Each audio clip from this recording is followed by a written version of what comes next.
I fell asleep to a calm voice almost by accident, the way you stumble into a new favorite song when you aren't looking for anything but silence. That night, silence wouldn't come. The apartment was too new, the kind of new that doesn't feel like yours yet. The walls still held someone else's evenings. The corners smelled like someone else's furniture, someone else's detergent. Even the cheap kitchen clock ticked like it had something to prove. I'd moved in 3 weeks ago. Boxes still lined the hallway like a second set of walls. My bed frame was on back order, so I was sleeping on a couch that tried its best and failed. I lay there staring at the ceiling, at that blank, clean plane where my mind projected everything I'd been avoiding. Unread emails, unfinished tasks, conversations I wished I could redo with different words. I rolled onto my side, pulled the throw blanket up to my chin, and tried the thing that usually worked, counting my breaths. 1, 2, 3. By 15, I was already irritated at myself for being awake. My chest felt like it had a tiny motor inside, buzzing against the idea of sleep. My phone glowed on the side table like a little door to a loud world I didn't want. I picked it up, not because I wanted entertainment, just because I wanted to shut my thoughts off with something, anything, the way you shut off an annoying lamp. I opened one of those sleep apps, the kind with a million options: rain on glass, crackling fireplace, ocean waves, train car ambience, soft page turning. I kept tapping and backing out after 2 seconds like I wasn't searching for a sound. I was searching for a switch labeled Sleep Now. And then I saw a category I hadn't noticed before: voiced stories.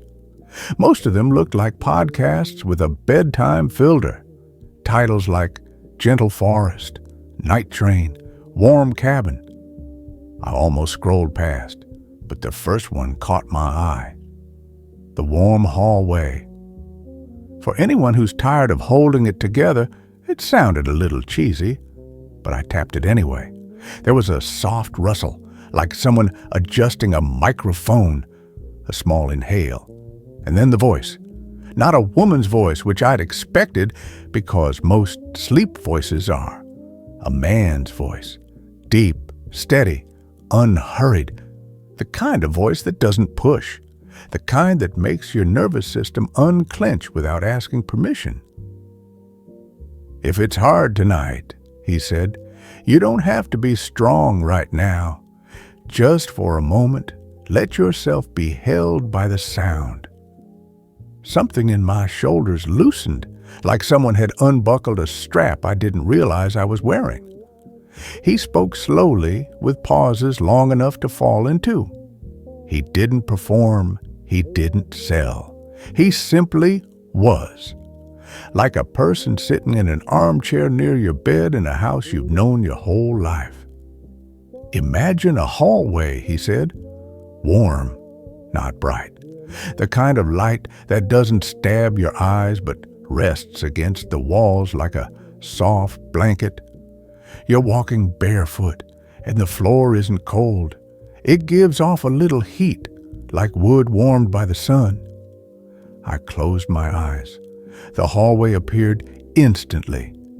Maybe because I'd been living in a hallway of my own for months, between should and want, between just a little longer, and I can't do this anymore. But this hallway didn't demand anything. "With every thought that tries to bite," he said, "you can simply pat it on the head and let it go running ahead. You don't have to chase it. You don't have to catch it." My thoughts, sharp, frantic, loyal to chaos, began to drift away like tired dogs.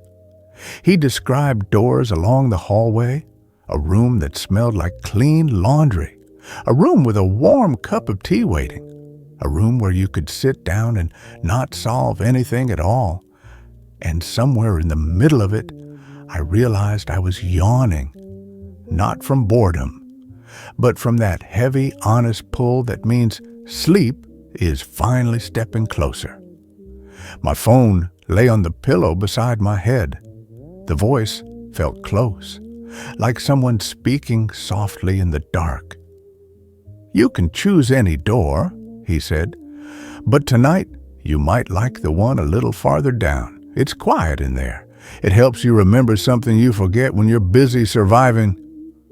My eyelids were sinking. My body was letting go. And then he said it. "Good night, Eli." My eyes snapped open. For a second, I didn't know where I was. The ceiling, the blanket, the new apartment, the phone, the deep, sudden thump of my heart. "What?" I breathed out loud. The story continued like nothing happened. And now, let the hallway dissolve. Let the warmth remain in your hands. But I didn't move. I was frozen in the kind of stillness that comes from your brain desperately trying to make a world make sense. He said my name. Eli. I hadn't entered my name anywhere. I wasn't signed in with some profile that said, Eli, 31, anxious, likes rain sounds. I downloaded the app because it popped up in recommendations. That was it. I grabbed the phone like it might burn me. I rewound the audio. My fingers slid too fast, too impatiently. Back. I found the spot. A soft rustle, a small inhale, and again, "Good night, Eli." Perfect. Clear. Not even a question. I sat up and I realized my hands were trembling. My brain started throwing explanations at me like lifelines. Maybe it's an algorithm. Maybe the app can see my Apple ID name. Maybe it pulled it from my email. Maybe this is just a track recorded for someone named Eli, and I accidentally picked that one. Maybe I'm so tired I'm hearing what I expect to hear. I went into the app settings. There was no profile, no name field. Microphone access was off. Contacts access was off. The permissions were bare. Still, the voice kept using my name. "Tomorrow, if it feels heavy again, Eli," he said later, "you can come back here. The hallway will be waiting." I shut it off. Silence returned, but it wasn't peace. It was the tense silence of a room after someone says something too personal. I did sleep that night eventually, but it was choppy, full of warm light and doors and the sound of my own name like a key turning. In the morning, I tried to be rational. I played the story again at breakfast in full daylight, with the kettle hissing and the real world doing its normal, boring things. He still said my name. I clicked the description more carefully and found a line I hadn't noticed. "A personalized version is generated automatically." I squinted. Automatically? How? I tapped "Learn more" and got the kind of dense disclaimer nobody reads unless they're scared. For a personalized effect, some stories may use templates that include forms of address. Address forms may be selected based on available device information. There it was. Available device information. So it wasn't magic. It was data. That should have made me feel better. It did a little. I forced myself to go through a normal day. Work calls, grocery run, unpacking another box that contained nothing but cables I didn't remember owning. But my mind kept drifting back. Not to the creepy part, the "it knows my name" part, to the voice itself. Because the more I thought about it, the more one uncomfortable truth rose up. The voice sounded familiar. Not, I've heard this narrator on TikTok. Something older, something deeper. Like a sound my body recognized before my mind did. That evening I tried to resist.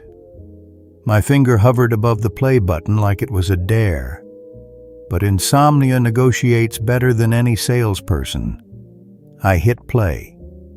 The voice returned like we'd simply paused a conversation. "Welcome back. There's no rush tonight." I listened. My eyes grew heavy again. And then, 5 minutes in, he said, "Take a breath, Eli. And check. Did you close your window?"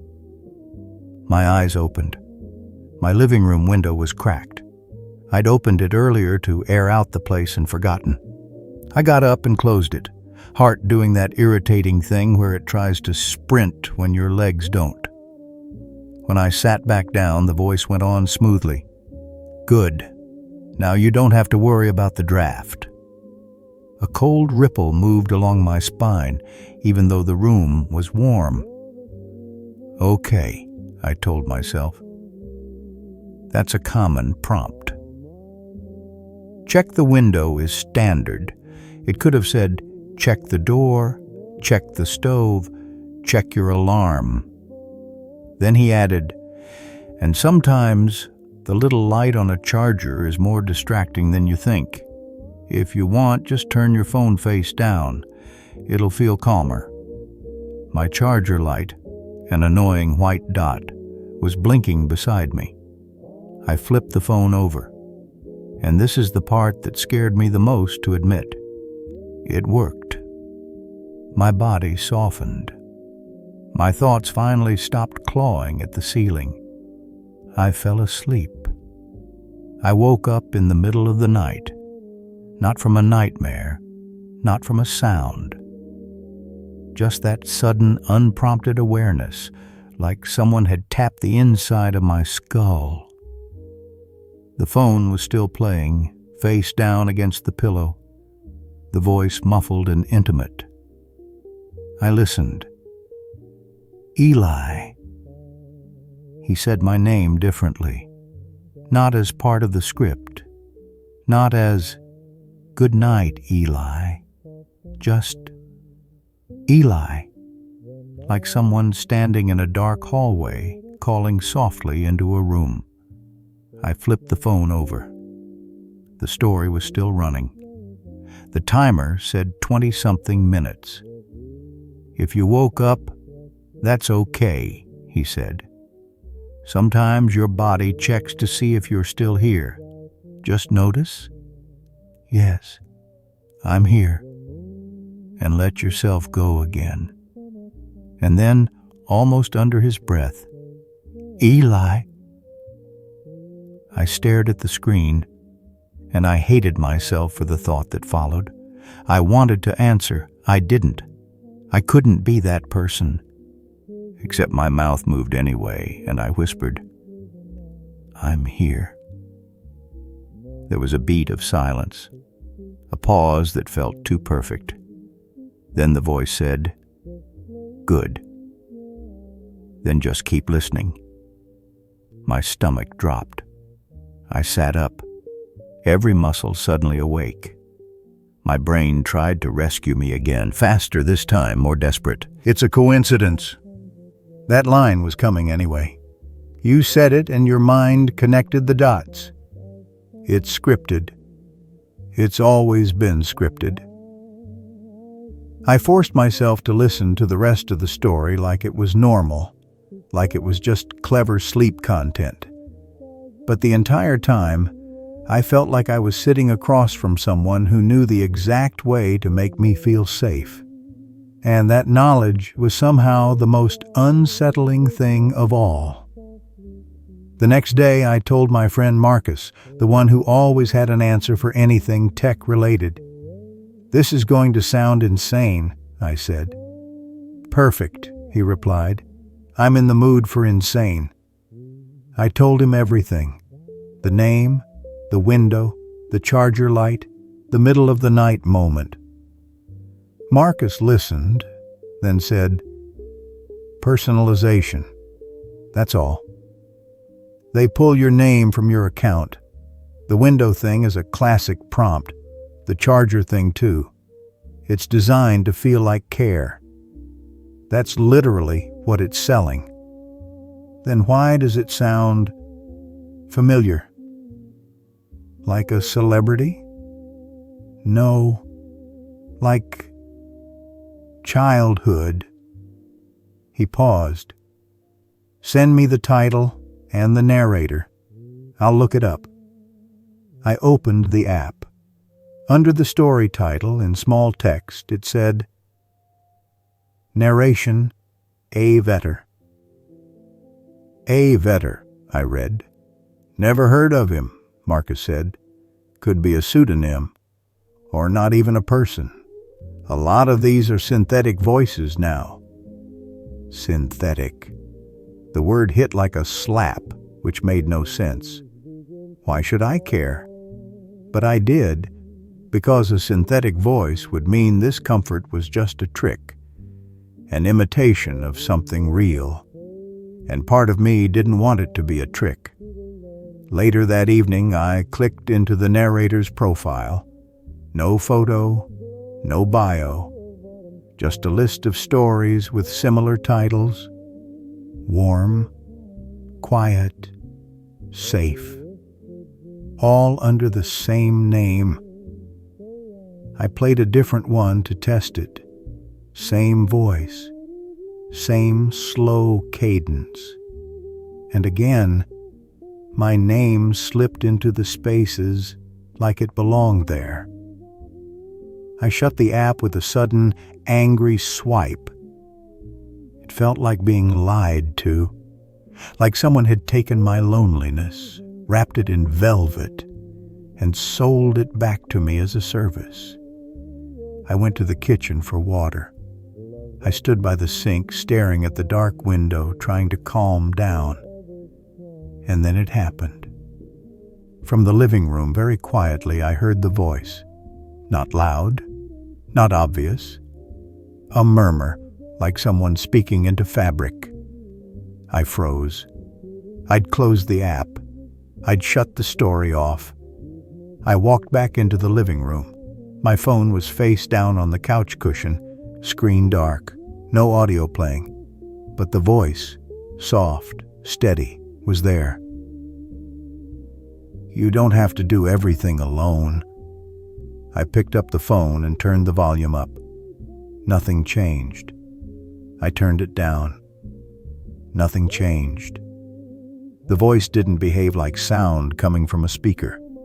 It felt like it was coming from inside the phone. I pressed the power button. The screen went black, and the voice lingered for one more second, then cut out. I stood there, heart pounding, and suddenly, unexpectedly, I remembered a smell. Warm plastic. Dust. The faint metallic tang of an old tape deck. Cassette tapes. The memory came like a camera flash. Me at 7, sitting cross-legged on carpet, pressing play on a battered tape recorder. A bedtime story. A voice close to the microphone. A quiet chuckle. The hum of the machine. And beneath that memory, something even sharper. My dad's voice at the edge of my bed. "All right, buddy," he'd say. "Close your eyes. I'll tell you a story." My throat tightened so fast it hurt.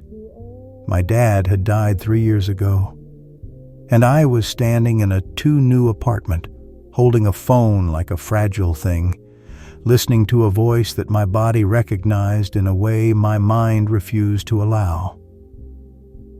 "No," I whispered. "No way." I opened the story again and listened, not to the words, but to everything between them. The breath, the faint rasp on certain consonants, the gentle drag of the vowel sounds. The longer I listened, the more the world narrowed to one impossible thought. It's him. or it's so close that it might as well be.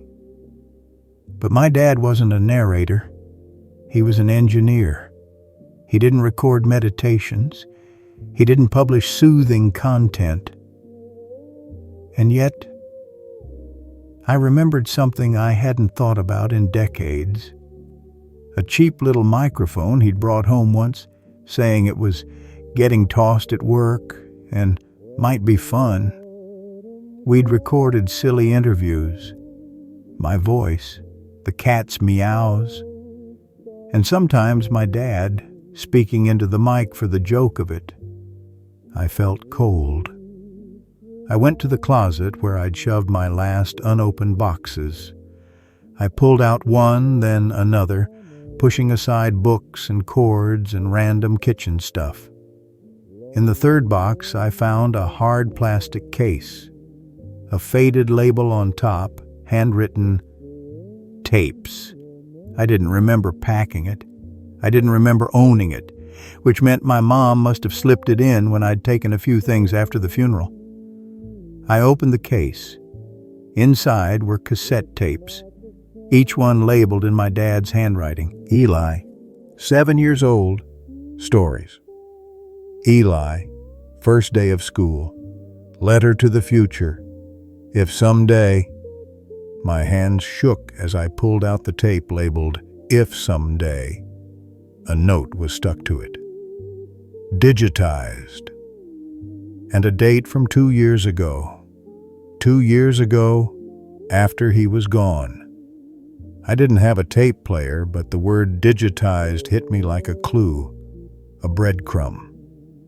I opened my cloud storage, the account that automatically collected every photo, every document, every stray download. I typed tape. Nothing. Audio. Too much. Then I searched by date range, around that digitized date. And there it was, a folder I'd never noticed. Archive. It wasn't created by me. Inside were dozens of audio files, and one of them made my stomach flip. Warm hallway, Eli.mp3. I tapped it. No app voice, no personalization, no template, just raw audio. A soft rustle, a small inhale, and then my dad's voice, unmistakable now that I wasn't fighting it. Eli, if you're hearing this, it means I'm not there with you, and I don't want you to be scared. I want you to know I found a way to be close, at least like this. My breath hitched. I sat down right there on the floor between half-unpacked boxes, holding the phone with both hands like it might fall apart. I know you might be angry, he continued. You might not believe it. You might feel alone. But Eli, you're not alone, and you never were. Even if it feels like every door is shut, there's one hallway that stays warm. It's inside you. Tears came before I could stop them. Quiet, hot, humiliating, and relieving all at once. He went on, and then he told the story. The exact story I'd been falling asleep to. The warm hallway, the doors, the laundry smell, the tea. It wasn't an app. It wasn't some narrator. It was my father, speaking to me through time. At the end, his voice softened in that familiar way, like he was sitting on the edge of my bed again, like he could reach through the dark with a hand on my shoulder. Good night, Eli, he said. I'm right here. Just breathe. I stared at the screen through tears. The creepy parts suddenly rearranged themselves into something else. The window, the charger, the way the story seemed to know. Of course it did. He recorded it for me. And the app somehow, must have found the local file in my phone storage and started playing it like it was part of its library. Or I had imported it without realizing. Or the app's Local Stories feature had auto-indexed my audio. The tech explanation didn't matter anymore. What mattered was the ache in my chest, finally finding somewhere to land. I took the tape case into the kitchen and set it on the table like you set down an old photo album, something you're not sure you deserve to open. Then I called my mom. She answered on the third ring, slightly out of breath like she'd been walking around the house. "Eli," she said, "everything okay?" "Mom," I swallowed, "I found the tapes. And the audio files. Did you digitize them?" There was a long pause. "Yes," she said softly. "I did. Why didn't you tell me?" Another pause, this one heavier. "I tried," she said. "But you were trying so hard to be fine. You wouldn't sit with anything. And I didn't want to push you. I didn't want you to feel like I was forcing him on you." My throat tightened. "And the folder," I said. "The archive folder. That was you?" "I had Victor help," she admitted. "Our neighbor. He knows computers. He uploaded everything to your cloud because I was scared of losing it. And you kept changing phones, passwords. I didn't want those tapes to disappear." I rubbed my eyes with the heel of my hand.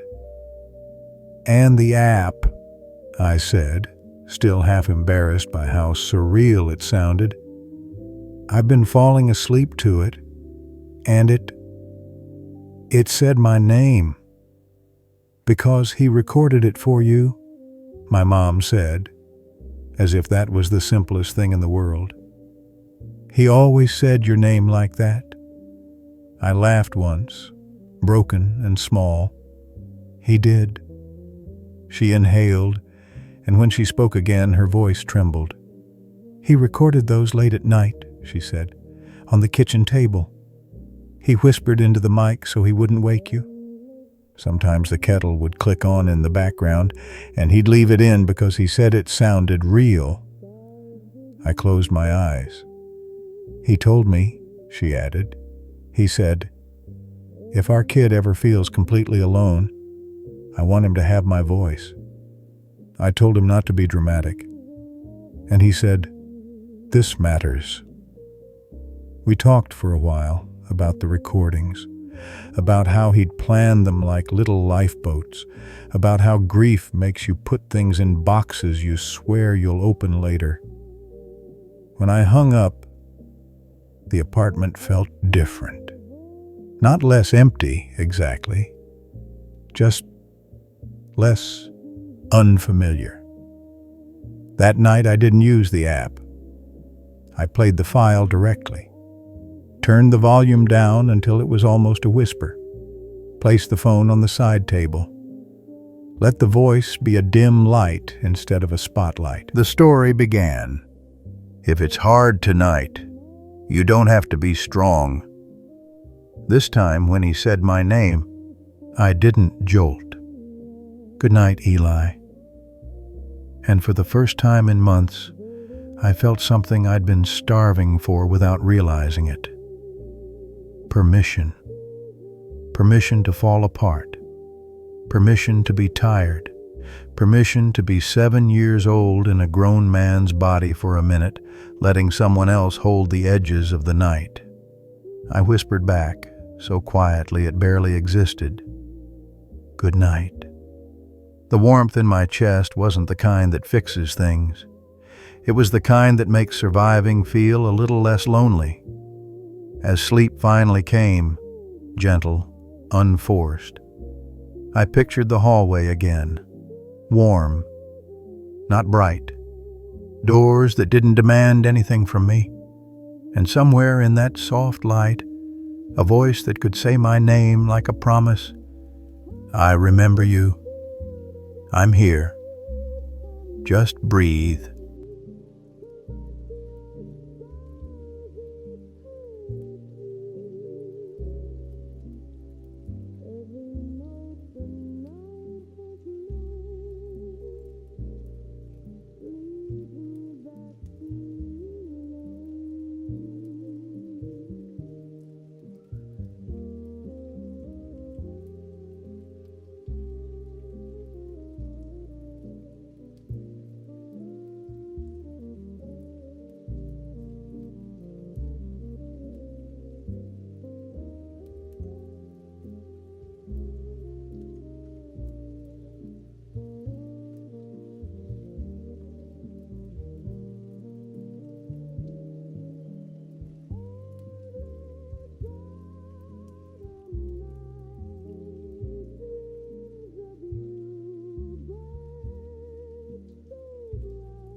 Found my love on the autumn hill, where the golden breeze forever thrills, under silver skies so calm and still. My heart remembers, my heart always will. The leaves would fall, but love remains. Every moment carved, it can't be changed. Though the years may fade, the song is true. Every autumn night I dream of you. On autumn hills I hear your name. Nothing ever feels the same. Through the shadows, soft and clear, love still whispers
Gentle breezes hum a song, telling me where I belong. In the stillness, soft and true, every dream returns to you. Dreaming in the autumn night, everything just feels so right. Hold me close, don't let me go. Love will always gently play.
through the silence, soft and small.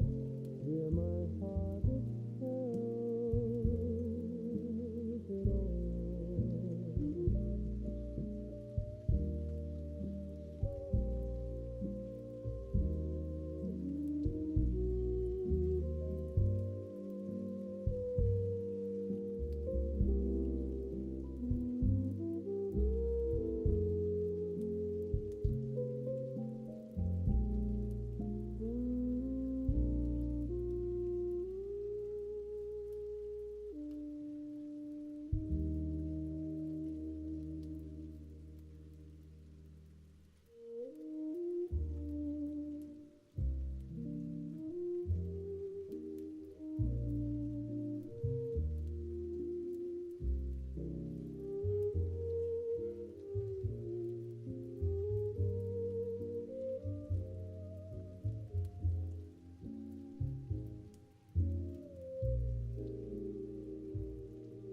Let the world toss and turn.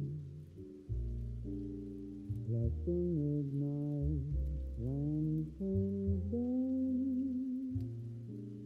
I've got no fear, I've got no fear, as long as you're near.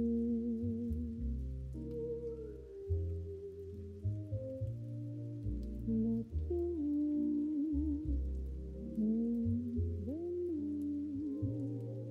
Let the moon hide behind the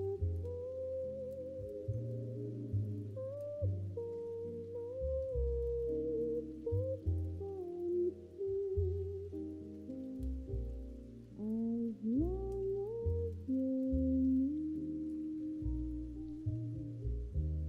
I don't need return. I don't need time. Just your smile when you whisper my name. When night is shine with stars and tears, as long as you're near.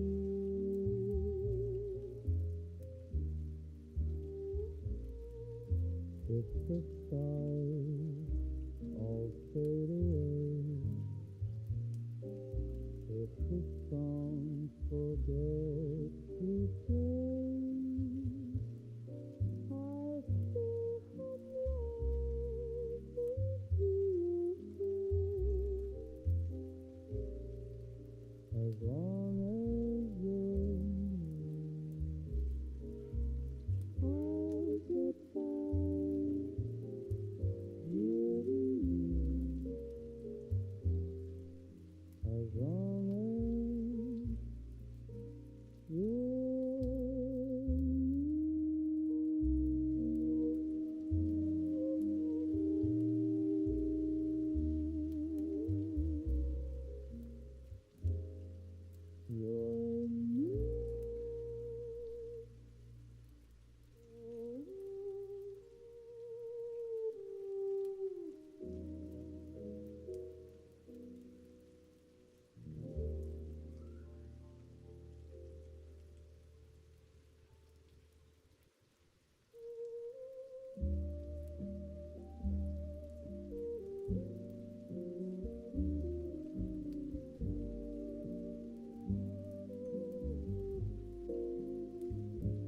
autumn breeze, you softly call my name. Every star above shines just the same through the golden leaves, drifting far away. Love is in the air at the close of day.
dreams come drifting through the night.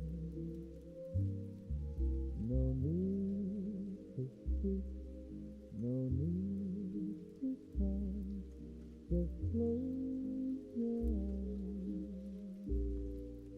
Sweet lullaby.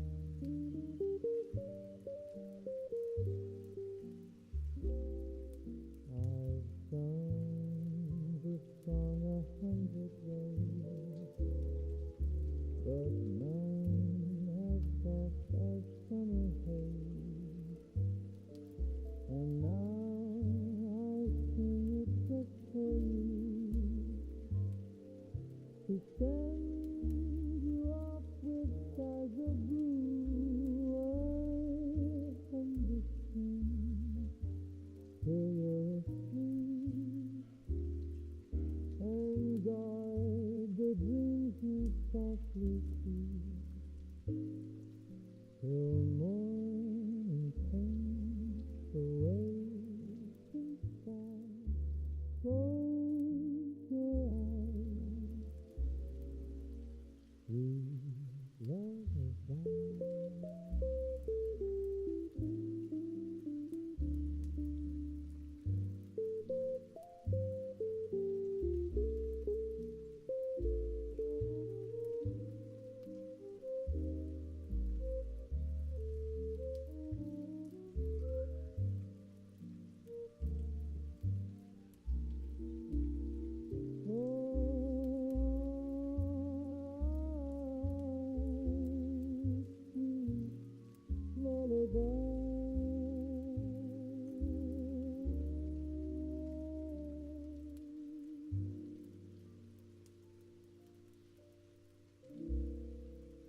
Sweet lullaby.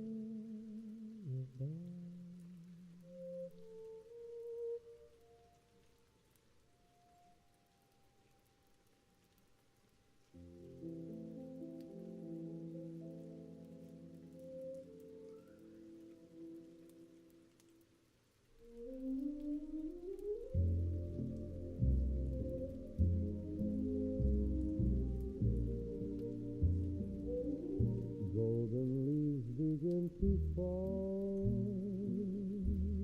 drifting through the air. Every moment takes me back to the love we shared. In the glow of autumn skies, holding hands so tight, every whispered dream felt so pure, so right. In the quiet evening breeze, your laughter fills the night. Memories of youthful hearts shining warm and bright. Though the seasons come and go, I still hear your song. Love that bloomed in autumn stays forever strong. Autumn's first love, sweet and true. Every day I dream of you. To the years, the skies above keep me close to autumn's love. By the river's gentle flow, silver skies would dream. We would talk of endless days lost in tender dreams.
above keep me close to autumn's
when the autumn comes, shadows start to grow. Every leaf reminds me of the love I know. Lonely winds are sighing, whispering your name. Yet the night keeps telling me it's not the same. See the